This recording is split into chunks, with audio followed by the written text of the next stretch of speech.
Abantu benshi rero bakomeje kwibaza ikigiye gukurikiraho, niba Putin amaze kwerekana ko ubwoko bw'Imana ari abirabura, hagiye gukurikiraho iki? Wakwibaje kino kibazo, ahubwo abigisha hirya no hino batavuga ku byo Putin yerekanye cyangwa se birirwa bigisha ibinyoma, bigiye kugenda gute, bagiye kumera gute? Satani rero nawe afite amayeri akomeye cyane. Wibuke gahunda ya Satani ni gukora urusengero rumwe, kugira ngo abigereho bigomba kugenda gute? Agomba kubanza agaca intege abantu bita abigisha bakomeye ku isi yose n'ibyamamare, noneho kugira ngo abantu batagenda bibona muri abo bantu ku bwabo, ahubwo noneho bisange bari mu kintu kimwe. Niyo mpamvu ubona byaba TDJX byabaye, byaba TB Joshua byabaye, ukabona ibyaba PDD biri kuba, ukabona ibintu byose biri kuba hirya no hino. Kubera iki? Kuko Satani ntashobora kugera ku mugambi we hakiri abantu b'ibyamamare. Niyo mpamvu agomba kubanza kubita ibyamamare byose hasi, noneho akazazana wa mugambi umwe w'idini rimwe. Ni nayo mpamvu nkeka ko Trump ari kuza hanze avuga ngo afite Bibiliya, ngo Bibiliya arimo aragurisha. Ntabwo ndabitoza neza, ariko ndibaza bifitanye gahunda na Bibiliya bashaka guhindura, ku buryo noneho bizorohera abantu gukurikira Bibiliya nshyashya bashaka kuzazana baravanyemo ibintu byerekana ko ubwoko bw'Imana bwarabirabura. Niyo gahunda yabo bafite. Gahunda ya Satani turayizi uko iteye, ariko Imana nayo ifite gahunda yayo. Kubw'iyo mpamvu rero ukibaza uti bigiye kugenda gute niba Putin amaze kwerekana ko ubwoko bw'Imana bwarabirabura, bikaba bimaze kwinjira mu mitwe y'abantu benshi? Reka nkwibutse ikintu kimwe rero. Imperuka y'isi ntabwo ishingiye kuri Amerika cyangwa ku Burusiya cyangwa kuri bariya bita ubwoko bw'Imana bari muri Israel.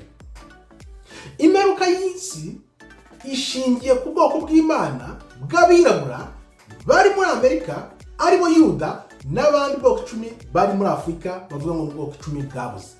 Ni ukuvuga ngo rero abantu bose nibamara kumenya ko ubwoko bw'Imana bwarabirabura, bimaze kubakwiramo bose, hasigaye wenda abemera gato cyangwa abashidikanya bake.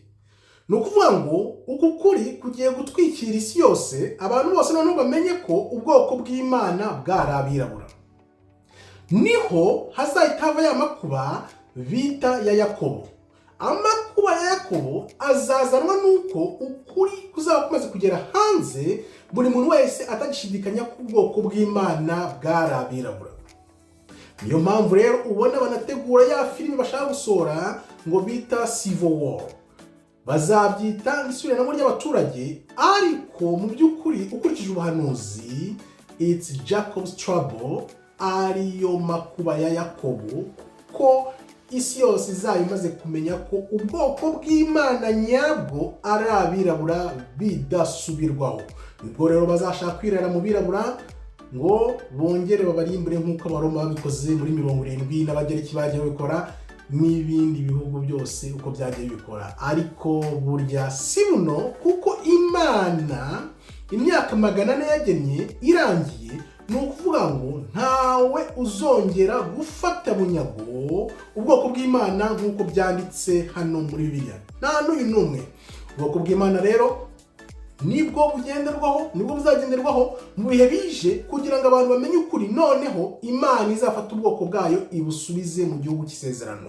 Nibyo bije rero abigisha benshi bigisha ibinyoma bagiye kugaragara, bagiye kugenda bivanamo, kuko nimba uhora upushinga usunika ko Kristo Yesu yari umuzungu, noneho ukuri kukagaragara ko Kristo yari umwirabura, n'ubwoko bwose bw'Imana muri Bibiliya bwarabirabura, uzongera kwigisha iki?